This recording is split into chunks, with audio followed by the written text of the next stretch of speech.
Morning students, આગળના આપણા લેક્ચરમાં system analysis and design unit 2 એનો ક્વેશ્ચન 2 ભણ્યા હતા આપણે. આજે આપણે question 3 explain structure analysis in detail આ જોવાનું છે. આપણે explain structure analysis in detail જોઈએ. એમાં structure analysis it focus on specifying what system or application is required to do. It focus on system analysis એ કોના ઉપર ફોકસ કરે છે? તો કે specifying what system or application is required to do. એને કોઈ પણ કામ કરવા માટે શેની જરૂરિયાત છે કે જે તમે સ્પેસિફાઈ કરેલું હોય એની ઉપર સિસ્ટમ એનાલિસિસ શું કરે છે? ફોકસ કરે છે. તમારી જે કે પણ રિક્વાયરમેન્ટ હોય એ રિક્વાયરમેન્ટ પૂરી કરવા માટે તમે જે કે પણ ઇન્ફોર્મેશન સ્પેસિફાઈ કરેલી હોય એના ઉપર ફોકસ કોણ કરે છે? તો કે system analysis. It does not state how the requirement should be implemented. આ ખાલી તમારી રિક્વાયરમેન્ટ સ્પેસિફાઈ કરે, જણાવે તમને. બાકી એ જે રિક્વાયરમેન્ટ તમારી છે એ ઇમ્પ્લિમેન્ટ કેવી રીતે કરવી એનું કોઈ નિરાકરણ આની પાસે હોતું નથી. એ તમને જણાવે નહીં કે આની રીતે આને તમે આવી રીતે ઇમ્પ્લિમેન્ટ કરો. એ ખાલી તમને જણાવે કે ભાઈ આટલી તમારી રિક્વાયરમેન્ટ છે. It allows individuals to see logical elements. It allows individual to see logical element. એ કોઈ પણ વ્યક્તિને logical element એના કયા છે એ ચેક કરવા માટેની પરમિશન આપે છે. Elements. Following are the elements of structure analysis. પહેલું એલિમેન્ટ ગ્રાફિક ડિસ્ક્રિપ્શન, એટલે કે તમે એને ગ્રાફિકલ ડિસ્ક્રિપ્શન કહી શકો. Second element data flow diagram and third data dictionary. So there are three elements of structure analysis. ખાસ યાદ રાખજો, graphical description, data flow diagram and data dictionary. આપણે આ ક્વેશ્ચન પૂરો થાય ત્યાં સુધીમાં ત્રણેયને ડીપમાં સમજવાનું આવશે છે. આ ત્રણેયને આપણે ડીપમાં સમજવું પડશે. આપણે અત્યારે શું જોઈએ છે? Structure analysis. આગળ જોઈએ ગ્રાફિકલ ડિસ્ક્રિપ્શન. જે ગ્રાફિકલ ડિસ્ક્રિપ્શન છે પહેલું એલિમેન્ટ છે શું કહેવા માંગે છે? તો કે one way to describe a system is to prepare outline its features, its functions, describe how it interact with other elements etc. શું કહે છે? one way to describe a system. એક તમારો એક રસ્તો કયો છે? તમારી સિસ્ટમને ડિસ્ક્રાઇબ કરવા માટેનો એક પહેલો વે કયો છે? તો કે is to prepare outline its features. પહેલો જ પોઈન્ટ તમારે યાદ રાખવાનો કે તમે એની આઉટલાઈન બોર્ડર મીન્સ કે ક્યાં સુધી તમારી સિસ્ટમને તમારે લઈ જવાની છે તો એની બોર્ડર તમારે તૈયાર કરવાની. મીન્સ કે તમારે બોર્ડર નક્કી કરવાની કે ક્યાં સુધી આપણે સિસ્ટમ બનાવશું. its function, એના ફંક્શન કયા કયા છે? describe how it interact with other elements. પછી તમારે ડિસ્ક્રાઇબ કરવાનું છે, દર્શાવવાનું છે. શું દર્શાવવાનું છે? કે તમારા જે એલિમેન્ટ છે એ બીજા એલિમેન્ટ સાથે કેવી રીતે કમ્યુનિકેશન કરે છે એ પણ તમારે ડિસ્ક્રાઇબ કરવાનું છે. But if the system is large, આ બધું તમે ડિસ્ક્રિપ્શન ક્યારે આપી શકો? સિસ્ટમ લિમિટેડ તમારી હોય તો. પરંતુ જો if the system is large, જો તમારી સિસ્ટમ કેવી હોય? વિશાળ હોય, the task of describe whole system in this manner, એટલે કે આ મેનરની અંદર આખી સિસ્ટમને ડિસ્ક્રાઇબ કરવાનું કામ એ કેવું થઈ જાય? is very tedious. tedious નું ગુજરાતી થાય કંટાળાજનક. તો આ મેનરની અંદર તમારી આખી સિસ્ટમને ડિસ્ક્રાઇબ કરવાનું કામ કેવું થઈ જાય? કંટાળાજનક and error prone. અને એમાં એરર આવવાની સંભાવના વધી જાય છે. instead of words, એટલે કે કોઈ પણ લખાણની જગ્યાએ, વર્ડ્સ એટલે કે લખાણ કરવાની જગ્યાએ structure analysis uses symbols or icons. Structure analysis એ કોનો ઉપયોગ કરશે? લખીને ના ભાઈ તમારે આ વસ્તુ અહીંયા છે આ શું આ શેનો ઉપયોગ કરે છે? લોકો સિમ્બોલ અથવા તો આઇકોન નો ઉપયોગ કરે છે to create a graphical model of the system. તમારી આખી સિસ્ટમનું ગ્રાફિકલ મોડેલ ક્રિએટ કરવા માટે એ પિક્ચર, સિમ્બોલ અથવા તો આઇકોન નો ઉપયોગ કરે છે. It is an initial stage of design phase that functionally divide the requirement specification down to the lowest level of detail. It is an initial stage of design phase. આ તમારી જે designing નો portion છે, આપણે ST SC માં ભણી કે design કરવાનો આવે તો ડિઝાઇનિંગ નો જે પોર્શન છે, ડિઝાઇનિંગ જે સ્ટેપ છે એનું ઇનિશિયલ સ્ટેજ, એનું પ્રાથમિક સ્ટેજ કયું છે? તો કે સ્ટ્રક્ચર એનાલિસિસ. એનાલિસિસ થઈ જાય પછી તમે ડિઝાઇન કરી શકો. એટલે કે જે it is an initial stage of design phase that functionally divides the requirement specification, તમારી જે કે પણ રિક્વાયરમેન્ટ સ્પેસિફાઈ કરેલી હોય એને ફંક્શનલી એટલે 1 બાય 1 ઉપરથી સ્ટાર્ટ કરીને નીચે સુધી શું કરવામાં આવે છે એને ડિવાઇડ પાર્ટ કરવામાં આવે છે. આગળ જોઈએ.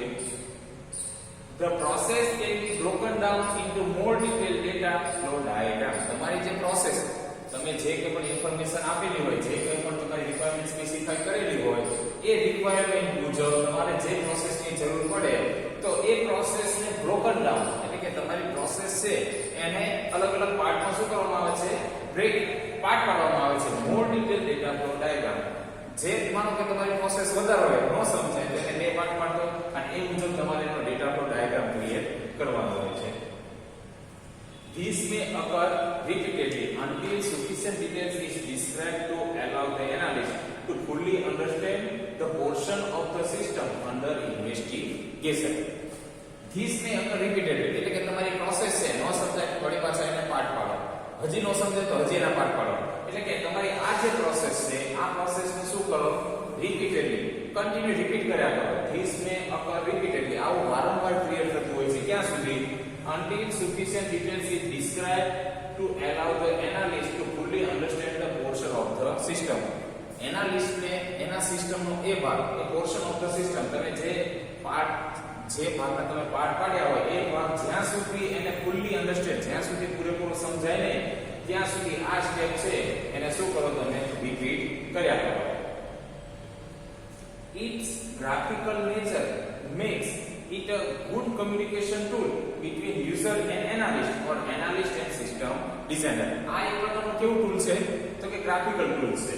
ઈ ગ્રાફિકલ નેચર એટલે કે આ આખો આપણે કોની વાત થાય છે તો કે ગ્રાફિકલ ડિસ્ક્રિપ્શન. તેનો નેચર કેવો છે ગ્રાફિકલ એટલે કે ઇમેજીસ હોય પિક્ચર્સ આપેલા હોય. આપણે જનરલ વાત કરીએ તો પિક્ચર જોવા ગયા હોય તો સોંગ ની આપણે બે ત્રણ વાર સાંભળે તો યાદ રહી જાય.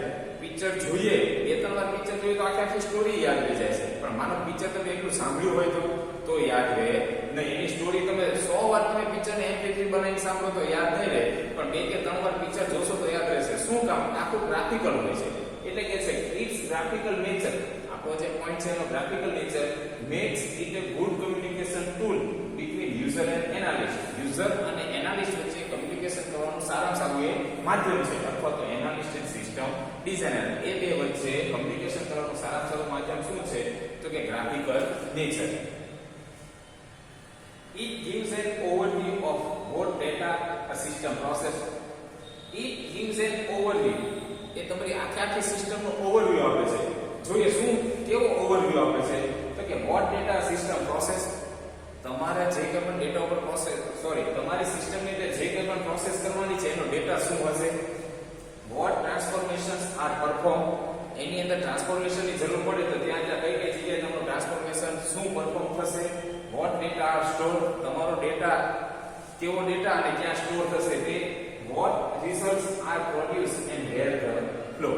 કેવું રિઝલ્ટ તમારું આવશે ને રિઝલ્ટની તમારે કઈ જગ્યાએ જરૂર પડશે. આ બધાનો ઓવરવ્યુ તમને ક્યાંથી મળે છે અહીંયા ગ્રાફિકલ ડિસ્ક્રિપ્શન. પહેલેથી છેલ્લે સુધી આખો તમારો શું કહેવાય એક પ્રકારનો ચાર્ટ આપી દીધેલો હોય છે. Graphic model show detail of the system without introducing manual or computer process, tab, file and operating procedure. એકદમ સિમ્પલ છે કે graphic model show detail of the system. Graphical model છે એના દ્વારા તમને તમારી સિસ્ટમની આખી ડિટેલમાં માહિતી મળી જાય. કોના વગર તો કે વિધાઉટ ઇન્ટ્રોડ્યુસિંગ મેન્યુઅલ ઓર કોમ્પ્યુટર પ્રોસેસ. કોઈ પણ પ્રકારની પ્રોસેસ કેવી પ્રોસેસ ક્યાં થશે એવું કઈ દર્શાવેલું ન હોય. ખાલી તમને ચાર્ટ આપેલો હોય એ ચાર્ટ દ્વારા આખી તમારી સિસ્ટમની ડિટેલ તમને જાણવા મળે. ફોર એક્ઝામ્પલ આપણા ઘર મકાન બનાવવાનું હોય તો એનો જે નકશો તૈયાર કરે છે એ નકશા મુજબ તમને ખબર પડે છે કે આપણું મકાન આવું હશે. બાકી ત્યાં લખેલું હોય કે ડાબી બાજુ જાઓ તમારો બેડરૂમ આવશે, જમણી બાજુ જાઓ કિચન આવશે એવું કઈ ત્યાં લખેલું હતું. એટલે આખો ચાર્ટ જોઈએ એટલે આખી સિસ્ટમ તમને ઓવરવ્યુ ખબર પડી જાય છે. If the right symbols and notations are selected. જો કોઈ પણ ચાર્ટ બનાવવા માટે તમારે જે કે પણ સિમ્બોલની જરૂર પડે એ સિમ્બોલ તમે સાચા સિલેક્ટ કરેલા હોય. એ નોટેશન આર સિલેક્ટેડ. તમારે જે સિમ્બોલ અથવા નોટેશનની જરૂર પડે એ નોટેશન અને સિમ્બોલ જો રાઈટ એટલે કે સાચા સિલેક્ટ થયેલા હોય તો anyone can follow the way component in the system fit together. કોઈ પણ વ્યક્તિ જે આ સિસ્ટમને ફોલો કરે જે આ ચાર્ટને ફોલો કરે એ સિસ્ટમ સાથે વ્યવસ્થિત કમ્યુનિકેશન કરી શકે છે. સેકન્ડ એલિમેન્ટ્સ આપણા ટોટલ 3 એલિમેન્ટ્સ છે. Graphical description, second data flow diagram અને થર્ડ આપણો આવશે ડેટા ડિક્શનરી. એમાંનો સેકન્ડ એલિમેન્ટ્સ આપણે જોઈએ data flow diagram. The system model is termed as a data flow diagram. તમારું મોડેલ છે એને તમે ડેટા ફ્લો ડાયાગ્રામ એવું નામ આપેલું છે. Each process can be a top to down process. દરેક પ્રોસેસ છે એ કેવા એપ્રોચ ની અંદર હોય છે કે ટોપ ટુ ડાઉન ઉપરથી શરૂ કરો અને જે એન્ડમાં તમારી પ્રોસેસ ક્યાં પૂર્ણ થશે એ આખો એપ્રોચ તમારો જે દર્શાવેલો હોય છે ક્યાં હોય છે તો કે ડેટા ફ્લો ડાયાગ્રામમાં. It shows the flow of data between various functions of system and specify how the current system is implemented. તમને ડેટા ફ્લો ડાયાગ્રામ દ્વારા શું જોવા મળે છે તો કે it shows the flow of data. તમારો ડેટા કયો ડેટા ક્યાંથી કઈ જગ્યાએ જાય છે એનો ફ્લો જોવા મળે છે between various functions of system and specify. તમારી સિસ્ટમ વચ્ચે અલગ અલગ ફંક્શન હોય છે તો અલગ અલગ ફંક્શનને કયો ડેટા જેની જરૂર પડે છે એ કઈ રીતે ક્યાંથી ક્યાં આવે છે એ ડિસ્ક્રાઇબ ક્યાં કરેલું હોય છે તો કે DFD માં specify how the current system is implemented. તમારી હાલમાં જે સિસ્ટમ છે એને ઇમ્પ્લિમેન્ટ કરવા માટે તમે જે કે પણ ફંક્શન સ્પેસિફાઈ કરેલા હોય છે એ ફંક્શનની અંદર તમારા ડેટાનો ફ્લો શું છે એ તમને અહીંયાથી જોવા મળે છે. આગળ જોઈએ third and last element, data dictionary. A data dictionary is a structured repository of data elements in the system. આપણું જે ડેટા ડિક્શનરી છે એ કેવું છે તો કે સ્ટ્રક્ચર રિપોઝિટરી એટલે કે લોકેશન. રિપોઝિટરી મીન્સ તમારો ડેટા ક્યાં સ્ટોર થયો છે એનું લોકેશન એટલે એને શું કહેવાય રિપોઝિટરી કહેવાય. A data dictionary is a structured repository of data elements. તમારો ડેટા એલિમેન્ટ છે એ ક્યાં સ્ટોર થયો છે એનું લોકેશન એટલે કે data dictionary. In the system it stores the descriptions of all DFD data elements. DFD એટલે કે ડેટા ફ્લો ડાયાગ્રામ ના elements. It stores the description of all DFD data elements. Data dictionary છે એ શું store કરે છે તો કે all DFD data elements, that is details and definition of data flow, data store and the processes. એની અંદર શું store થયેલું હોય છે તો કે એની આખી ડિટેલ, એની ડેફિનેશન, એનો ડેટા ફ્લો, એનો ડેટા ક્યાં સ્ટોર થયો છે એ અને એની અંદર કઈ પ્રોસેસ કામ કરવાની છે એ આ બધું છે ક્યાં સ્ટોર થયું છે ડેટા ડિક્શનરી. એક પ્રકારનું આપણું ઇન્ડેક્સ જેને ગુજરાતીમાં આપણે અનુક્રમણિકા કહીએ છીએ એ જ આ શું છે આપણી data dictionary. If a project member wants to know the definition of a data item name or the content of a particular data flow, the information should be available in the dictionary.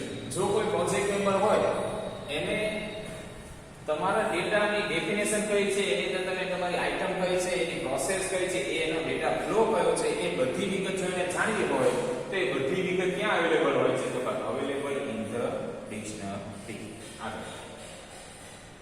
A data dictionary improves the communication between the analyst and the user.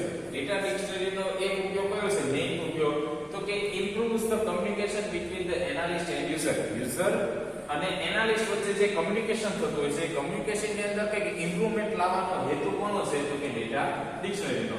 It plays an important role in building a database. It plays an important role in building a database. તમારે database બનાવવા માટે ફરજિયાત કોનો ઉપયોગ જોઈએ data dictionary. એટલે કે છે ઇમ્પોર્ટન્ટ રોલ છે ડેટાબેઝ બનાવવા માટે ઇમ્પોર્ટન્ટ રોલ કોનો છે તો કે data ડિક્શનરીનો. Most DBMS have a data dictionary as a standard feature. મોટા ભાગના DBMS એટલે કે ડેટાબેઝ મેનેજમેન્ટ સિસ્ટમ. DBMS નું ફૂલ ફોર્મ થાય છે ડેટાબેઝ મેનેજમેન્ટ સિસ્ટમ. મોટા ભાગના DBMS છે એ પોતાની ડેટા ડિક્શનરીને એઝ અ સ્ટાન્ડર્ડ ફીચર એનો સ્ટાન્ડર્ડ ફીચર એનો એવી રીતે ઉપયોગ કરતા હોય છે. For example refer the following table. આ આખું એક ડેટા ડિક્શનરી નું આપણે એક્ઝામ્પલ આપેલું છે. માનો કે 1 નંબર ની અંદર શું છે ડેટા નેમ તો કે ISBN. ડિસ્ક્રિપ્શન શું છે તો કે ISBN નંબર અને નંબર ઓફ કેરેક્ટર કેટલા છે એના 10. આખું એક આ ચાર્ટ આપ્યો છે, આ ટેબલ છે. આ ટેબલ આ તમારું શું છે ડેટા ડિક્શનરી છે. બરાબર છે. આ ટેબલ એ આપણું ડેટા ડિક્શનરી છે. અહીંયા આપણો આ ક્વેશ્ચન પૂરો થાય છે. હવે આગળના લેક્ચરમાં આપણે ક્વેશ્ચન નંબર 4 ભણવાનું છે. હવે બે જ ક્વેશ્ચન બાકી છે, ક્વેશ્ચન નંબર 4 અને 5. પછી આપણું સેકન્ડ યુનિટ પણ અહીંયા પૂરું થશે. તો હવે આગળના લેક્ચરમાં આપણે ક્વેશ્ચન 4 જોશું. Thank you.